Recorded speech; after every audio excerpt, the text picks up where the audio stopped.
نہایت اہم سوال، کیا روزہ افطار کرنے کے لیے اذان کا سننا ضروری ہے یا وقت کا تعین کافی ہے؟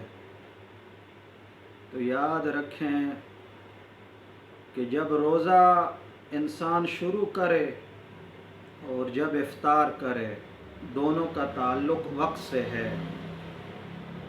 صبح صادق کے طلوع ہونے کے بعد روزہ شروع ہوگا، خواہ اذان کہی جائے یا نہیں، اور اسی طرح جب غروب آفتاب ہو جائے تو احتیاطاً 3، 4، 5 منٹ جتنا ہو سکے دیکھنے کے بعد روزہ افطار کیا جائے۔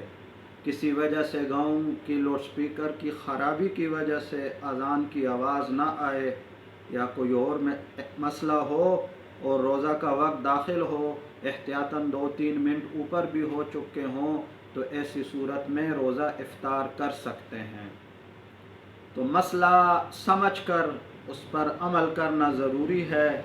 روزہ کے جتنے مسائل ہیں بالخصوص اور دیگر مسائل اور بیانات ویڈیوز کے حصول کے لیے آپ چینل کے متعلق تمام امور کے متعلق آپ ہیلپ اور تعاون فرمائیں۔